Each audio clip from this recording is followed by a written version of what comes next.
November 1979. Ready? Comments.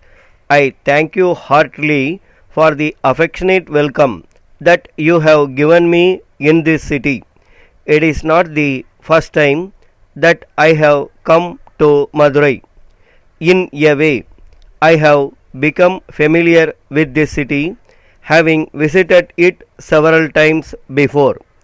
I remember that on a previous occasion also you had very kindly presented me an article of welcome. Many changes have taken place between that day and today. Those who had seen Madurai in the year 1950 when I came here for the very first time and those who see it today will realize that a tremendous change has taken place in the interval in this city and in the country at large. In India today, the first and foremost duty of local bodies such as the municipalities and the panchayat unions is to do their utmost for the benefit of the people within their respective jurisdictions and to discharge their functions very efficiently. The degree of efficiency is in fact the only test of their success.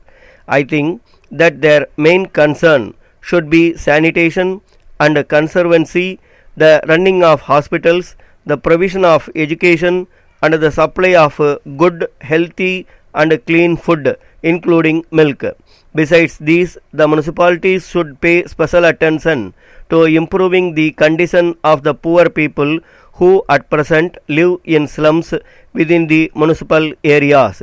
The function of the panchayat unions is usually to keep the roads in good condition, to maintain and run hospitals and to provide education.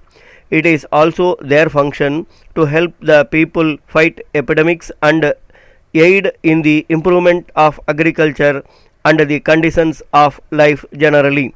Even if we do not for the moment take the state and union governments into consideration, it can be said that these local bodies have adequate powers whereby they can make a very great contribution towards making the people happy and prosperous.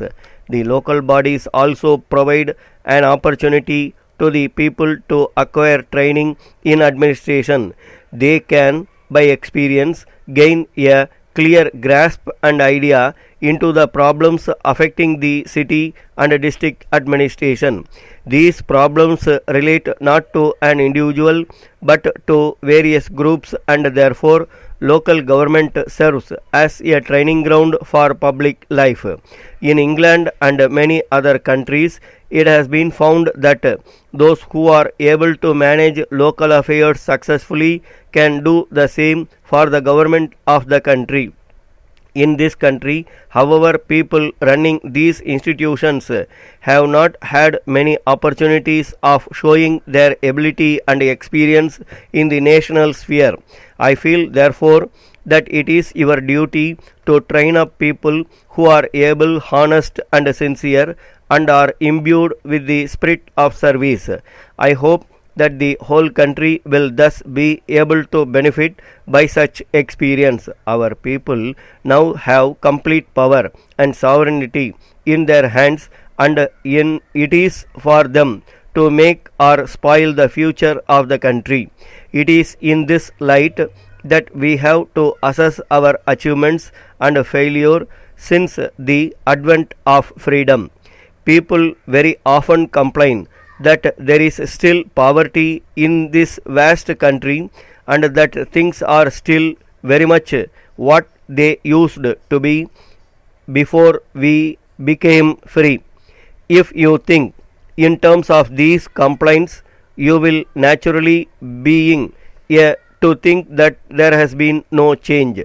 I would therefore urge on you that while thinking of the present situation, you should keep in mind the short time we have had to improve matters.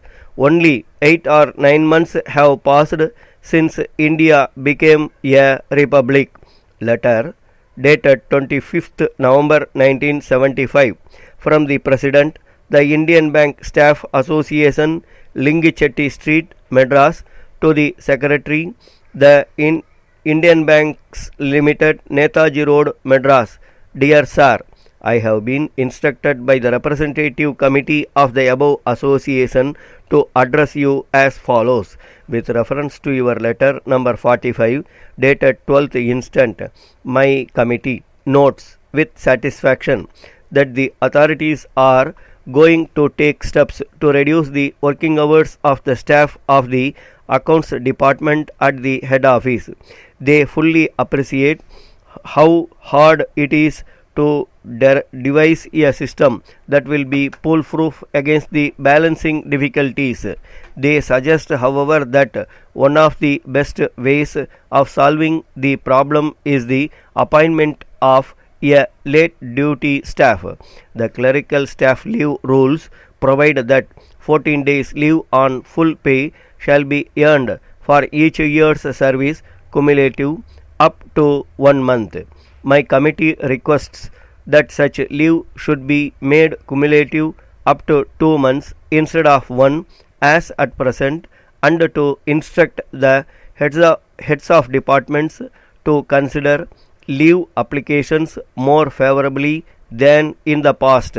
In conclusion, my committee hopes that the above suggestions, the implementation of which is essential for the early improvement of the general working conditions of the bank employees, will be received by the authorities in good spirit.